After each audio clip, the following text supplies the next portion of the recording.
নমস্কার বন্ধুরা, welcome to my channel SB explorer. তো বন্ধুরা, সকলকে জানাই শুভ সকাল। তো আজকের ভিডিওতে কিছু গুরুত্বপূর্ণ বিষয় নিয়ে আলোচনা করতে চলেছি। তো যারা চ্যানেলে প্রথমবার এসেছো অবশ্যই সকলে একটা করে সাবস্ক্রাইব করে দিও। সাবস্ক্রাইব করা সম্পূর্ণ ফ্রি, তাই যারা যারা ভিডিও দেখছো একটা করে সাবস্ক্রাইব করতে কিন্তু কেউ ভুলো না। তো বন্ধুরা, আজকের আপডেট শুরু করার আগে একটা জিনিস তোমাদের সাথে শেয়ার করতে চাইবো। গতকালকে আমি তোমাদেরকে লাইভ লিঙ্ক দিয়েছিলাম, ফ্রি লাইভ লিঙ্ক ম্যাচের দিয়েছিলাম, এবং কালকে যে সকালে লাইভ লিঙ্কের ভিডিওটা বানিয়েছিলাম, এই যে থাম্বনেলটা তোমাদেরকে দেখিয়ে দিচ্ছি, এই ভিডিওতে আমি কিন্তু পরিষ্কার তোমাদেরকে বলে দিয়েছিলাম যাদের জিও সিম নেই শুধুমাত্র তাদেরই জন্য এইটা কিন্তু কাজে লাগবে, কারণ জিও টিভিতে ফ্রিতে ম্যাচ দেখাচ্ছে। ঠিক আছে, এবার জিও সিম যাদের নেই তারা কিভাবে জিও টিভি চালাবে, এইটা নিয়ে কিন্তু অনেকাংশেই কথাবার্তা আমাকে নিয়ে চলেছে। আমি যে জিনিসটা তোমাদেরকে একটু দুটো কমেন্ট আমার খুব খারাপ লেগেছে, যেগুলো আমি তোমাদেরকে দেখাবো। একজন আমাকে বলেছে যে ভাই একটু কম মিথ্যা কথা বলো, লাইভ স্ট্রিম নাকি আমারই একমাত্র চলেছে আর কারোরই চলেনি। তার কথা এই রকম যে কারোর চলে না, সবসময় তোমারই চলে, সে এই জিনিসটাই বলেছে। তাহলে বন্ধুরা, তোমরা যদি কালকের আমি টোটাল 4টে ভিডিও ছেড়েছিলাম, দিমিত্রি পেত্রাতোসের ভিডিওটা যদি তোমরা বাদ দিয়ে দাও, বাদ বাকি যে 3টে ভিডিও তোমরা কমেন্ট বক্সটা একবার চেক করে দেখে এসো। কালকে ম্যাচ শেষ হবার পর ম্যাক্সিমাম সবাই কিন্তু সেখানে ধন্যবাদ জানিয়েছে লিঙ্কের জন্য, এবং তারাও জানিয়েছে যে পুরো ম্যাচটা কিন্তু তারা সেই লিঙ্কের মাধ্যমে দেখতে পেয়েছে। হ্যাঁ, আমি কালকে রিভিউ ভিডিওতে স্বীকার করেছি হয়তো কারোর প্রবলেম হতে পারে, হ্যাঁ এটা হতে পারে, কিন্তু সবার যে প্রবলেম হয়েছে সেটা তো নয়। তোমরা এই কমেন্টগুলো দেখলেই বুঝতে পারছো। ইভেন বাংলাদেশের এক ভাই তিনিও কমেন্ট করেছেন যে আমি এই লিঙ্কের মাধ্যমে পুরো ম্যাচটা দেখেছি। তাহলে তোমরা বুঝতেই পারছো বন্ধুরা, লিঙ্কের কি কোনো প্রবলেম ছিল? লিঙ্কের যদি প্রবলেম থাকতো তাহলে কেউই ম্যাচ দেখতে পেতো না। সেখানে কিন্তু ম্যাক্সিমাম সবাই ম্যাচ দেখতে পেয়েছে, এবং যাদের প্রবলেম হয়েছে নেটওয়ার্ক জনিত কোনো সমস্যা থাকতেই পারে। এই যে লিঙ্কটা আমি শেয়ার করেছি সোনির, এইটা কিন্তু অনেকটাই নেট কনজিউমেবল অ্যাপ। এখানে অ্যাপ বলবো না, লিঙ্ক আর কি, অনেকটাই নেট খায়। সেক্ষেত্রে নেট একটু না ভালো যদি হয় তাহলে কিন্তু প্রবলেম হতে পারে। তোমাদের যেখানে নেটওয়ার্ক সব থেকে ভালো চলে সেই ঘরে বসে তোমরা কিন্তু ম্যাচটা দেখতে পারো। এছাড়া বন্ধুরা, আর একটা কমেন্ট যেটা সব থেকে বেশি খারাপ লেগেছে, সেখানে বলা হয়েছে নাকি আমাদের মতো লোকেদের জন্য ইন্ডিয়ান ফুটবল শেষ হয়ে যাচ্ছে, এই লিঙ্ক দিয়ে নাকি আমরা ডুরান্ড কাপের উন্নতি হতে দিচ্ছি না।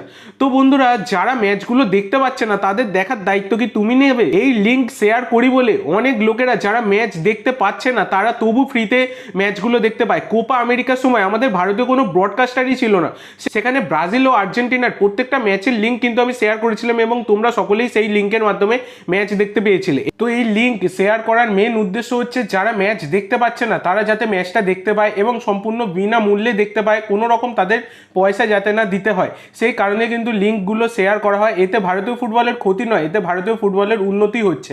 কারণ যে কোনো জায়গায় যেখানে ম্যাচগুলো পৌঁছচ্ছে না সেখানে কিন্তু এই লিঙ্কের মাধ্যমে আমরা ম্যাচগুলো পৌঁছে দেওয়ার চেষ্টা করি, এবং চাই যাতে সকলেই ম্যাচগুলো উপভোগ করতে পারে, দেখতে পারে। জিও সিম যাদের নেই তারা কিভাবে দেখবে? টিভিতে তো সোনি স্পোর্টস 10-2-তে খেলা দেখাচ্ছে, তোমরা সকলেই জানো, কিন্তু ব্যাপারটা হচ্ছে সবাই টিভিতে ম্যাচ দেখে না বা দেখতে পারে না, তারা মোবাইল নির্ভরই বেশি, মোবাইলেই ম্যাক্সিমাম সবাই ম্যাচ দেখে। সেই জন্যই কিন্তু এই লিঙ্কটা শেয়ার করা।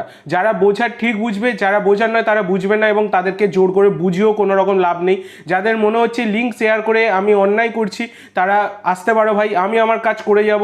যারা দেখতে পাচ্ছে না তাদের ম্যাচ দেখানোর চেষ্টা যেমন করে চলেছি তেমনই করে যাব, যতদিন পারবো করে যাব, এইটুকু আমি বলতে পারি। যাদের ভালো লাগছে না আসতে পারো ভাই। যাই হোক, এর পরের কথায় আসছি মেন আপডেটে। তো বন্ধুরা, গতকালকে তোমরা জানো গ্রেগ স্টুয়ার্ট তিনি কিন্তু কালকে ডেবিউট ঘটেছিল সবুজ মেরুন জার্সিতে, এবং তিনি গোলও করেছেন। এবং তিনি জানিয়েছেন গোল করার পর, আমি সবসময় মাঠে নামার জন্য মুখিয়ে থাকি, গোল করি বা না করি টিম জিতলেই আমি সব থেকে খুশি। এবং সব থেকে সোজা কথাই তিনি বলে গেছেন, প্রথম ডার্বিতেই আমি গোল করতে চাই, এটা কিন্তু গ্রেগ স্টুয়ার্ট জানিয়েছেন। তো কালকে অল্প কিছু টাইম খেলেছেন গ্রেগ স্টুয়ার্ট, এবং তার মধ্যেই তিনি কিন্তু একটা গোল করেছেন, এবং তিনি তার ঝলক কিন্তু দেখিয়েছেন ম্যাচের। তো তোমাদেরকে এর আগে আমি বলেছিলাম, অনেকেই বলেছিলে 34 বছরের বুড়ো, তো তোমাদেরকে আমি বলেছিলাম যে কোয়ালিটি নিয়ে কিন্তু প্লেয়ারটার কোনো রকম সন্দেহ নেই।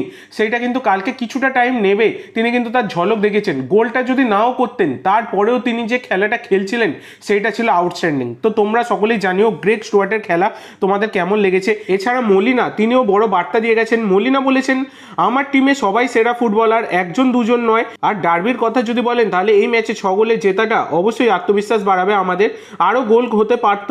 তারপরেও কোচ হিসাবে আমি টিমের খেলায় বেশ খুশি, এটা কিন্তু জানিয়েছেন মোহনবাগানের কোচ জোসে মোলিনা। তো এই হচ্ছে ব্যাপার।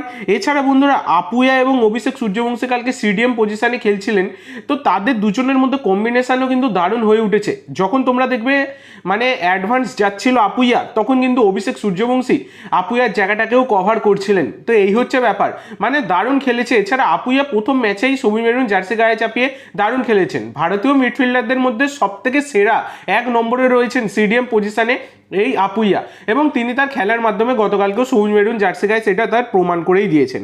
এরপরে তোমাদের যেটা জানাবো সেটা হচ্ছে ডুরান্ড কাপের পয়েন্টস টেবিল নিয়ে তোমরা অনেকেই বলছিলে। তো দেখো গুগলে তোমরা উইকিপিডিয়াতে যাবে ডুরান্ড কাপ 2024-এর, সেখানে কিন্তু তোমরা পয়েন্টস টেবিলটা পেয়ে যাবে, সেখান থেকে দেখে নিও, কারণ গুগলে এমনি আর কিছু আপলোড করেনি। এই হচ্ছে ব্যাপার, উইকিপিডিয়া থেকে তোমরা দেখে নিতে পারো, যেখানে কিন্তু মোহনবাগান 2 ম্যাচে 6 পয়েন্ট এবং গোল ডিফারেন্স হচ্ছে +7। তো এত গোল ডিফারেন্স নিয়ে মোহনবাগান কিন্তু 1 নম্বরে রয়েছে, আর ইস্ট বেঙ্গল কিন্তু 2 ম্যাচে 6 পয়েন্ট, সেম পয়েন্ট, শুধু গোল ডিফারেন্স +4। এবং সব থেকে বড় কথা, মোহনবাগানের 2খানা ম্যাচ খেলেছে মোহনবাগান, একটা ম্যাচেও কিন্তু মোহনবাগান গোল খায়নি, 2টো ম্যাচে কিন্তু ক্লিন শিট রাখতে পেরেছে, এটা হচ্ছে সব থেকে বড় কথা। তো মোহনবাগান এখনো কিন্তু টেবিল টপ। এবার 18 তারিখের ম্যাচটার পর সবটাই জানা যাবে কে টেবিল টপার এবং কে সেকেন্ড পজিশনে থাকবে। এছাড়া বন্ধুরা আশিক কুরুনিয়ান, তিনি কিন্তু 9 মাস পর আবার তিনি কিন্তু মাঠে ফিরলেন, সবুজ মেরুন জার্সি গায়ে তিনি কিন্তু মাঠে নামলেন, এবং তিনিও নামার পর বেশ কিছু কিন্তু মানে টাচ খুবই সুন্দর করেছেন। তো আস্তে আস্তে খেলতে খেলতে আরও ফিট হয়ে উঠবেন, এবং আশা করা যায় আরও ভালো তিনি কিন্তু পারফরমেন্স ভবিষ্যতে দেবেন। এছাড়া বন্ধুরা এই আপডেটটা, লাস্ট যে আপডেটটা দেবো সেটা অনেকেই গতকাল জিজ্ঞাসা করছিলে, আর্ট শেখকে দেখে অনেকেই অবাক হয়ে গিয়েছিলে। তো ব্যাপারটা হচ্ছে দেখো, আর্ট শেখ তাকে কিন্তু এফসি গোয়ার সাথে তিনি প্র্যাকটিস করছিলেন, এবং তার কিন্তু মোহনবাগানই ছেড়ে দেওয়ার কথা, এই রকমই কিন্তু খবর ছিল, এবং মার্কাসও জানিয়েছিলেন তিনি এফসি গোয়ার সাথে প্র্যাকটিস করছেন। তো ব্যাপারটা হচ্ছে গতকাল হঠাৎ করে দেখা যায় ডুরান্ড কাপের রেজিস্ট্রেশন লিস্টে তার নাম সকালবেলাও ছিল না, দুপুরবেলার দিকে কিন্তু আপডেট করা হয়েছে, সেখানে কিন্তু 8 শেখের নাম ছিল। এবার ব্যাপার হচ্ছে সেখান থেকে জল্পনা শুরু হয়ে গেল, তাহলে 8 শেখ কি হলো, 8 শেখ কি রয়ে যাচ্ছে মোহনবাগানে? তো দেখো বন্ধুরা, এই মুহূর্তে তোমরা যদি মোহনবাগানের গোলকিপিং কন্ডিশন দেখো, ভিশাল কাইত ছাড়া আর বলতে গেলে গোলকিপারই নেই। কারণ সাইদ জাহিদ তারও কিন্তু প্রথম ডুরান্ড কাপের ম্যাচে আঙুলে চোট পেয়েছেন, খুবই বাজেভাবে চোট পেয়েছেন।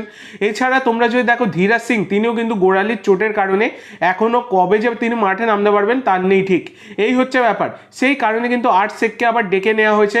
সম্ভবত 8 শেখ তিনি মোহনবাগান ছাড়তেও পারেন, নাও ছাড়তে পারেন, এখনও কিন্তু কনফার্ম মানে এই মুহূর্তে দাঁড়িয়ে এখনও কোনো কনফার্মেশন পাওয়া যায়নি। তো 31শে আগস্টের পর কিন্তু সবটাই জানা যাবে। তবে বর্তমানে 8 শেখ তিনি কিন্তু মোহনবাগানেরই প্লেয়ার ছিলেন, মোহনবাগানেরই প্লেয়ার রয়েছেন, কারণ অফিসিয়াল সাইনিং কিন্তু এফসি গোয়াতে এখনও অবধি হয়নি। তো দেখা যাক এবার কি হয়।